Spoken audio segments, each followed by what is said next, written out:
பூண்டு குழம்பு எப்படி செய்யுதுன்னு பார்க்கலாம். ஒரு 3 குழி கரண்டி எண்ணெய் ஊற்றிருக்கேன். ஒரு 1/2 ஸ்பூன் வெந்தயம் போடுறேன். ஒரு 1/2 ஸ்பூன் கடுகு போடுறேன். கடுகு பொரிஞ்சிட்டு வெங்காயத்தை போட்டு கருவேப்பிலை போடுறோம்.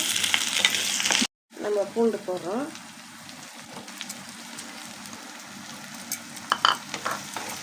பெரிய எலுமிச்சம்பழம் சைஸ் புளி எடுத்து கரைச்சி வச்சுருக்கோம்.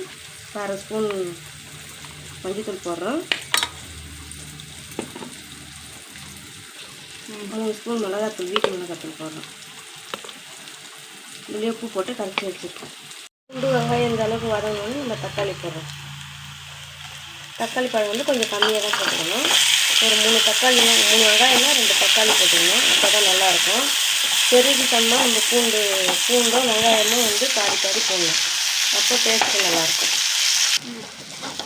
நம்ம இதில் வந்து பூண்டை நசுக்கி போட்டிருக்கோம். நசுக்கி போட்டு தான் நல்லா வாசனை வரும். இந்த அளவுக்கு வரவங்க நம்ம கரைச்சி வச்சுருக்கிற புளியை எடுத்து ஊற்றிடுவோம்.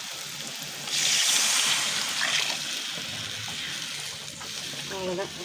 கொதிக்க விட்டு இறக்கணும். உப்பு காரம் எல்லாம் இருக்குதான்னு செக் பண்ணிக்கின்னு கம்மியாக இருந்தால் போட்டுக்கலாம். கொதி வந்ததுக்கப்புறம் ஒரு 3 ஸ்பூன் நல்லெண்ணெய் ஊற்றணும். நம்ம ஊற்றிட்டு நல்லா கலந்து விட்டுட்டு இந்த மாதிரி சைட்லலாம் எண்ணெய் பிரிஞ்சு வரும். இப்போ அந்த டைமில் ஆஃப் பண்ணிடலாம்.